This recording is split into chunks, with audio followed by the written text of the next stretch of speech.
Sumatera Utara. Kota Sibolga. Sabtu, 3 Juni 2023. Peristiwa yang menimpa 4 orang buruh bongkar muat semen di Kota Sibolga, Sumatera Utara, mengalami kecelakaan kerja.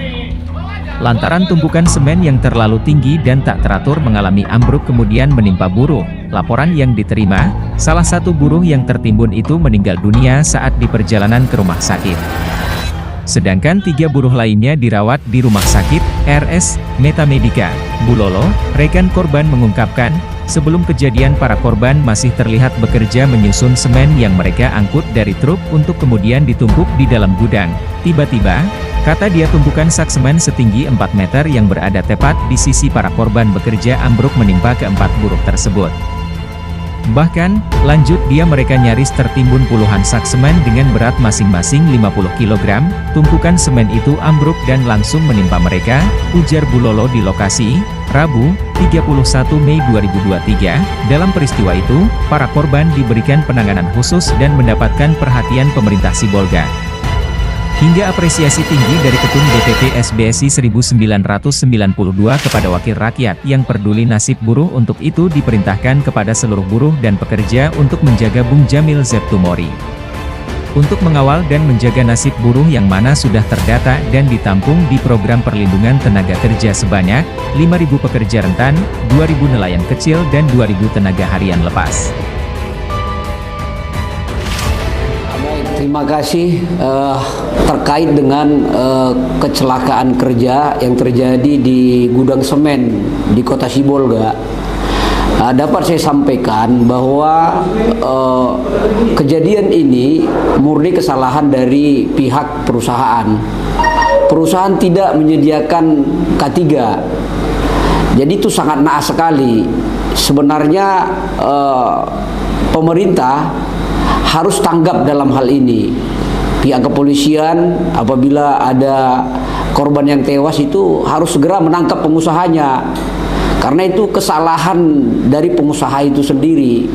Seharusnya dalam pekerjaan yang mengandung unsur bahaya seperti ini, pihak perusahaan harus menyediakan tanda-tanda kode-kode K3 lah untuk mengantisipasi tidak terjadi kecelakaan sampai menimbulkan 4 korban seperti ini.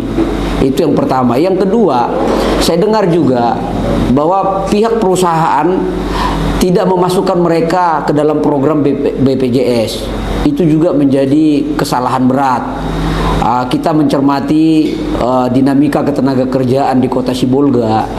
Teman-teman pengusaha di Kota Sibolga masih sangat abai soal ini. Padahal ini kan ketentuan yang sudah diatur oleh negara dengan terbitnya PP nomor 37 tentang jaminan kehilangan pekerjaan, bahwa pengusaha wajib memasukkan pekerjanya minimal 4 program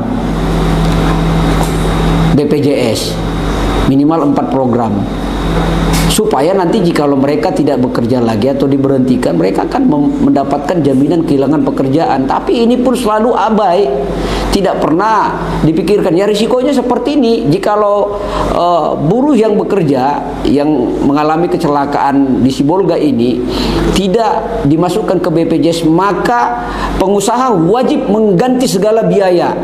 Biaya apapun, sekecil apapun yang muncul akibat kecelakaan kerja ini harus diselesaikan. Karena itu jikalau ini tidak dilaksanakan, maka pengawas ketenagakerjaan ya harus berperan aktif.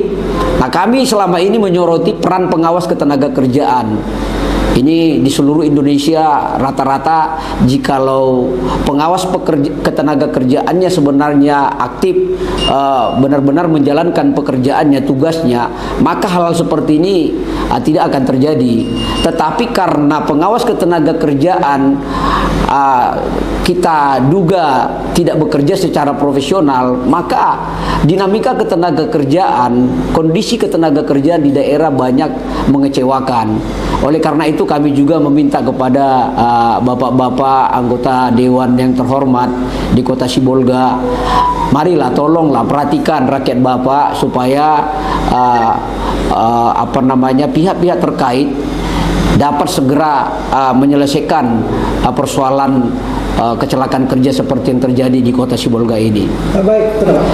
Kalau aturan yang ada, Undang-Undang Nomor 24 Tahun 2011 tentang BPJS sudah cukup jelas mengatur ya. Sebenarnya ada sanksi ini, sanksi kepada perusahaan yang tidak memasukkan karyawannya sebagai peserta BPJS. Ada sanksi administratif, teguran pertama, kedua, ketiga, bahkan penutupan usaha tersebut. Nah ini sebenarnya tanpa diminta BPJS sudah harus menyurati perusahaan ini dan menindak jikalau perlu tutup ini perusahaan yang nakal-nakal seperti ini, karena ini kan untuk kepentingan bersama, tidak saja hanya untuk kepentingan pekerjanya tetapi juga untuk kepentingan perusahaan tersebut gitu. Jadi ini sangat penting sebenarnya, makanya harus adalah peranan tripartitnya, misalnya pemerintah Kota Sibolga, Dinas Tenaga Kerja juga harus aktif lah ya, sekalipun ini bukan tugas mereka sebagai pengawas, tetapi kan dapat mensinergikan ini, bagaimana duduk bersama cari solusinya supaya hal seperti ini jika terjadi ke depan segera bisa kita minimize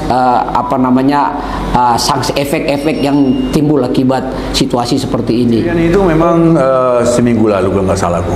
Pada saat itu saya lagi berada di Jakarta. Saya mendengar adanya ekspos Ketua Umum SBSI 92. Rasanya seperti cambuk sindirannya itu. Ini memang ada sebuah cambuk bagi kami sebagai anggota DPRD. Aku melakukan pengawasan sesuai dengan ketentuan perundang-undangan. Kami harus melakukan pengawasan tentang itu. Kami dengar kabar dari BPJS Tenaga Kerja, yang meninggal ini sampai saat ini belum ada informasi dan laporan. Dan kita pastikan kalau memang begitu pengakuan BPJS Tenaga Kerja, berarti yang tewas ini adalah tidak menggunakan BPJS. Ini adalah pelanggaran hukum. Dan tentunya yang lainnya masuk rumah sakit, dan itu ada sebagian BPJS, sebagian tidak. Tentu ini menjadi evaluasi bagi pemerintah tentang pengawas daripada pekerja ini harus ditingkatkan, dan kemudian pengusaha harus bertanggung jawab mengapa karyawannya ini tidak masuk BPJS Tenaga Kerja, perlindungannya bagaimana. Tadi ada keselamatan kerja, SOP pekerjaan, dan ini diatur berdasarkan ketentuan perundang-undangan. Dan sebagai pimpinan DPRD, saya mohon maaf kepada Ketum 92 SBSI atas kelalaian kami. Tapi yakinlah, nanti sepulang dari Jakarta, saya akan coba sidak dan kemudian meminta data-data dan melakukan evaluasi dan meminta kepada pengusahanya untuk bisa bertanggung jawab terhadap kejadian ini dan kelanjutan daripada anak-anaknya untuk menyekolahkan dan sebagainya. Kita lihat nanti. Yang pasti kita akan turun dan melakukan aksi untuk perlindungan kepada masyarakat, khususnya buruh dan pekerja. Terima kasih.